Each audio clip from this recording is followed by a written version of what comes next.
Hello friends, स्वागत है आपका हमारे यूट्यूब चैनल पर। और आज मैं लेकर आया हूँ डोपलगैंगर कॉमिक्स के सेकंड इशू का दूसरा एपिसोड। दोस्तों, अब तक हमने देखा डेनिस जो एक कंप्यूटर इंजीनियर है और रोलैंड टेक नाम की एक कंपनी में काम करता है। उसका काम पर आते वक्त एक्सीडेंट होता है। उसे ज़्यादा चोट तो नहीं आती, पर सामने वाले चालक की मौत हो जाती है। डेनिस जब ऑफिस पहुंचता है तो स्टीव जो उनका मैनेजर था और डेनिस से बहुत ही रूडली बिहेव करता है क्योंकि वह उसे पसंद नहीं करता था। शाम को जब वह घर जाता है तो उसकी बीवी मेलिसा और बच्ची सारा उसे सही सलामत देखकर लिपट जाते हैं। जब वह रात को वॉक से होकर आता है तो वह अपने एक हमशक्ल को घर में पाता है। तब वह शख्स उसे बताता है कि वह जीव बहुत ही पुराना है। जब भी वह मरता है तो जो भी पहला शख्स उसके सामने आता है वह उसे कॉपी कर लेता है। और आज जिससे उसका एक्सीडेंट हुआ था वह वही था।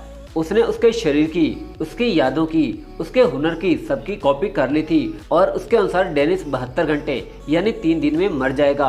वह डेनिस को यह भी बताता है कि जो भी उन्हें साथ देख लेगा वह भी मर जाएगा। डेनिस को यकीन दिलाने के लिए वह उसकी पड़ोसन जिल को हायर करता है।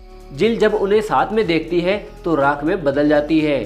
डेनिस उसे रोकने की कोशिश करता है पर वह जीव यानी वह हमशक्ल बहुत ही चालाक था। वह डेनिस को धमकी देकर छोड़ देता है और उसे कहता है कि जो जिंदगी के पल उसके बचे हैं वह उसे अच्छे से जी ले। अब आगे क्या हुआ हम जानेंगे इस एपिसोड में। तो दोस्तों, बिना देरी के हम वीडियो को शुरू करते हैं। मैं हूं आपका दोस्त बलविंदर सिंह और आप देख रहे हैं टीम FMC।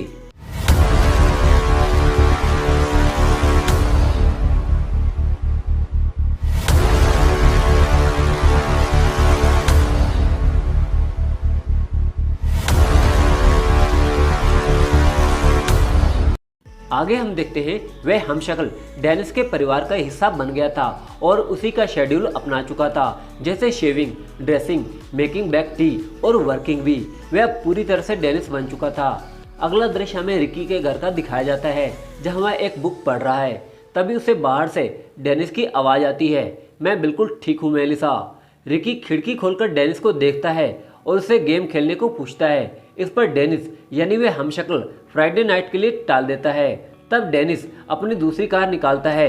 रिकी उससे पूछता है कि तुम्हें पिकअप करने कब आऊं, पर उसकी बात सुनने से पहले तीनों वहां से चले जाते हैं और रिकी मुंह ताकता रह जाता है। वे अपने कंप्यूटर पर बैठता ही है कि तभी नीचे से आवाज आती है, रिकी नीचे आओ। वह खिड़की से नीचे देखता है तो सामने डेनिस खड़ा था। रिकी कहता है तुमने इतनी जल्दी कपड़े कैसे बदल लिए, पर डेनिस घबराहट में था और वह कहता है जल्दी मेरे लिविंग रूम में आओ। रिकी डेनिस के लिविंग रूम में पहुंचता है जहां डेनिस उसे पूरी कहानी बताता है और कहता है कि हमें कुछ करना होगा। रिकी कहानी सुनकर अपनी आदत के अनुसार कहता है यह तो अमेजिंग है, बिल्कुल 80s की हॉरर फिल्मों जैसा, जिसमें तुम वो बेचारे शख्स हो और मैं उसका साइड किक। फिर आगे वह कहता है अगर ऐसा है तो सोचो, बहुत सारी चीजें हकीकत हो सकती हैं, जैसे छुपाकाबरा, पिशाच, उड़ने वाले लोग।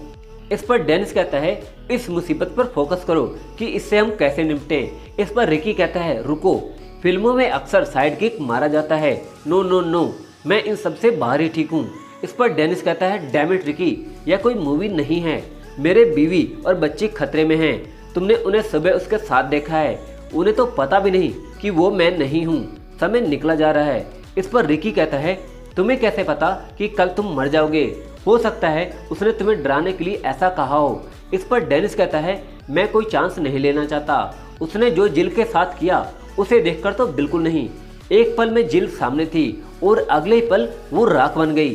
भगवान जाने वह क्या क्या करने की कुव्वत रखता है। इस पर रिकी कहता है चलो सोचने दो, उसने कहा था कि उसे मजबूरी में तुम्हें कॉपी करना पड़ा, क्योंकि नियम यही है कि जो भी पहला शख्स उसके सामने आएगा वह उसे कॉपी कर लेगा। अगर ऐसा नियम है तो और भी नियम हो सकते हैं, जैसे वह तुम्हें कोई नुकसान नहीं पहुंचा सकता हो, क्योंकि अगर ऐसा होता तो वह कल रात ही तुम्हें मार डालता।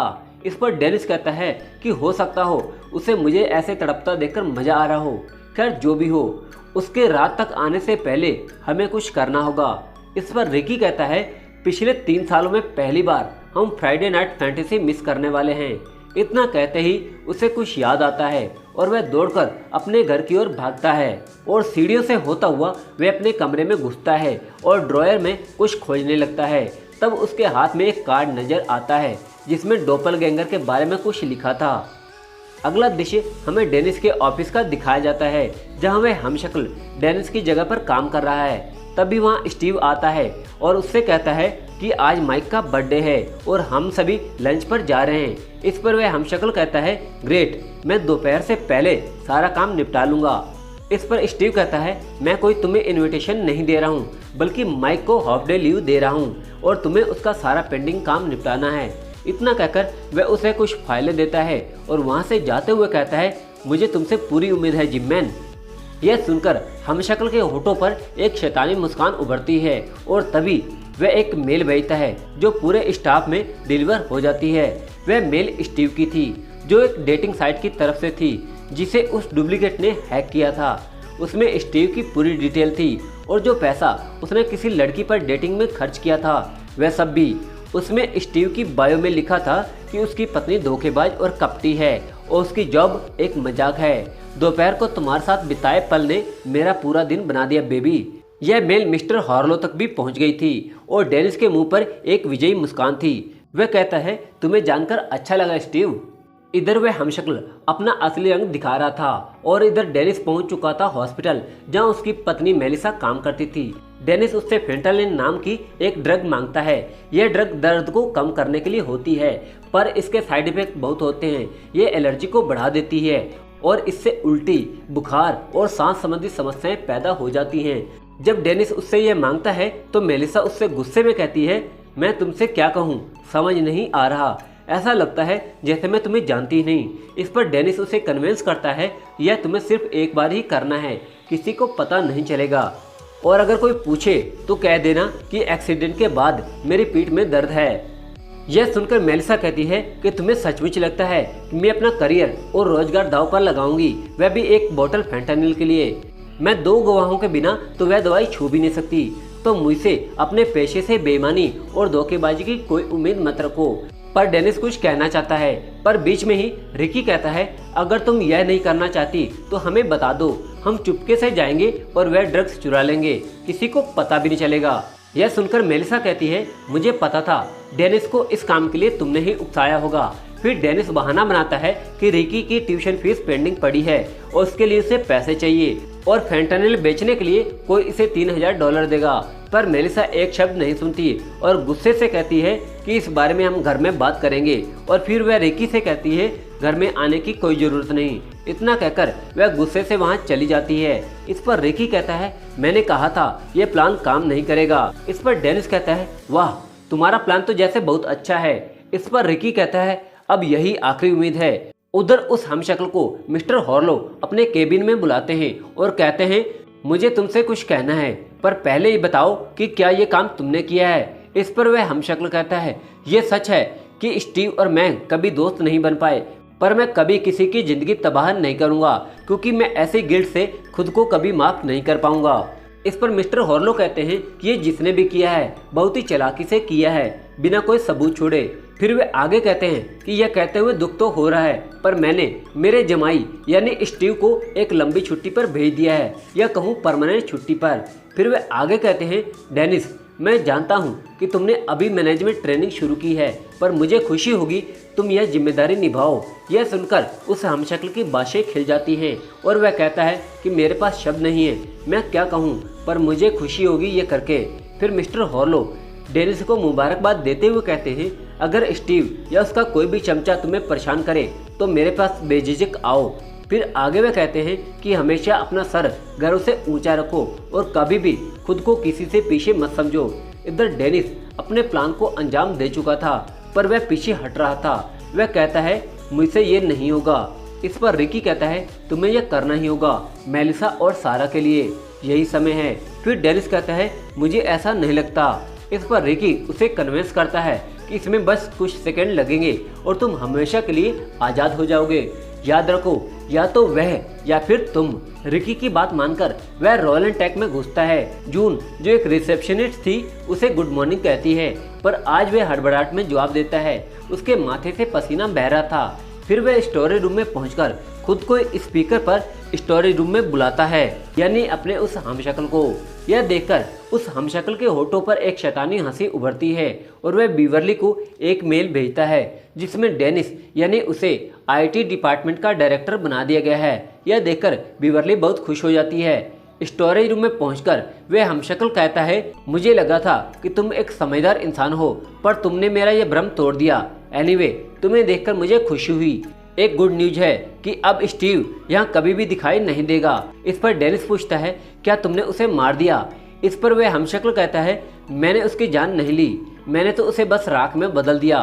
पर एक खुशखबरी है, मिस्टर हॉर्लो ने तुम्हें, मेरा मतलब हमें स्टीव की जॉब दे दी है और अब हम दोनों यहीं पर हैं। इस पर डेनिस कहता है, तुम्हें कोई अधिकार नहीं है, तुम यह डिजर्व नहीं करते। इस पर वह हमशक्ल गुस्से में कहता है, और तुम करते हो, मैंने ही तुम्हारी जिंदगी को कुछ दिया है, वरना तुम रिटायरमेंट तक वहीं के वहीं रहते। मेरी वजह से तुम याद रखे जाओगे। हो सकता है मेरे बाद तुम्हारे नाम पर किसी इमारत का नाम रख दिया जाए। फिर वह गुस्से से कहता है, डेनिस जो एक जगह पर पड़ा रहता था, डेनिस जिसे सभी लोग नज़रअंदाज करते थे, डेनिस जिसे लोग कायर कहते थे, अब वह नहीं रहा। तुम अपने अनोखी राह के लिए जाने जाओगे। मैंने तुम्हारे लिए इतना किया, पर तुम इसके लायक नहीं हो। इस पर डेनिस भी गुस्से से कहता है, इसका अंत तो होना ही चाहिए। इतना कहकर वह एक पिस्टल उस हमशक्ल पर तान देता है। यह देख वह हमशक्ल कहता है, मान गया तुम्हें, पर क्या तुम यह करते हुए डगमगाओगे तो नहीं? क्या तुमने इसकी परमिशन ली भी है? चलाओ गोली, मैं तुम्हारे साहस की कदर करता हूँ। डेनिस के चेहरे पर पसीना उमड़ पड़ा था, फिर भी वह ट्रिगर दबा देता है, पर गोली नहीं चलती। यह देखकर वह हमशक्ल गुस्से से डेनिस से वह पिस्टल छीन लेता है और कहता है, कम से कम तुम्हें इतनी अकल तो होनी चाहिए कि ट्रिगर दबाने से पहले सेफ्टी पिन तो हटा लो। लेकिन तुम्हें यह भी सीखने की जरूरत है कि गन को लोड कैसे करें, बेवकूफ़। इतना कहकर वह डेनिस को एक थप्पड़ मारता है और वह गिर जाता है। फिर वह उसी गन को डेनिस पर तानते हुए कहता है, डैनी, मैं तुमसे निराश हुआ, तुम्हें बिना सजा दिए जाने नहीं दूंगा। फिर आगे वह कहता है, उन्होंने कहा था कि तुम उस शख्स को कभी भूल नहीं पाओगे जिसे तुमने सबसे पहले मारा हो। सच्ची बातें कभी झुटलाई नहीं जा सकती। 8000 साल बीत गए, पर मुझे आज भी उसके चेहरे की वो झुर्रियाँ याद है जिसे मैंने सबसे पहले मारा था। सोचो, अगर तुम ऐसा करते तो सारी उम्र तुम्हारे दिमाग में वह बुलेट घूमती रहती जब कभी भी तुम अपनी आंखें बंद करते।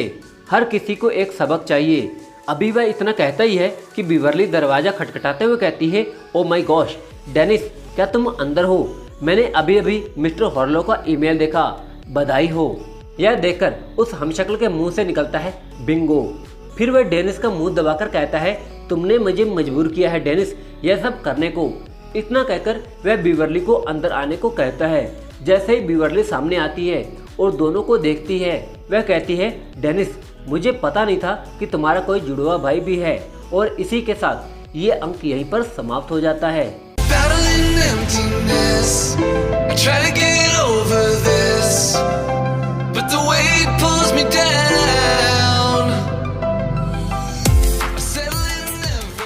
क्या बीवरली के साथ भी वही हुआ जो जिल के साथ हुआ था? डेनिस कैसे उस हमशक्ल के चंगुल से बाहर निकलेगा?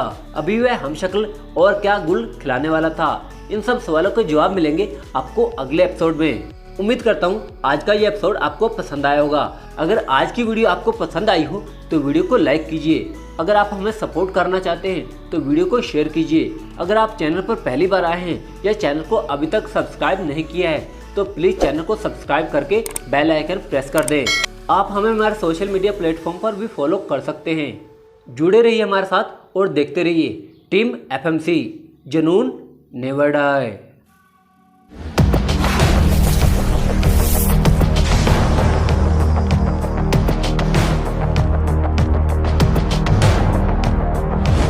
जो फैंस शक्तिमान इन इविल यूनिवर्स कॉमिक्स का इंतजार कर रहे हैं उनके लिए खुशखबरी है। पहला भाग लगभग कंप्लीट हो चुका है और इसे जल्दी ही मैं वीडियो फॉर्मेट में लेकर आने वाला हूं। आप हमारे चैनल को सब्सक्राइब कर लें ताकि आप हमारी वीडियो को मिस ना कर दें।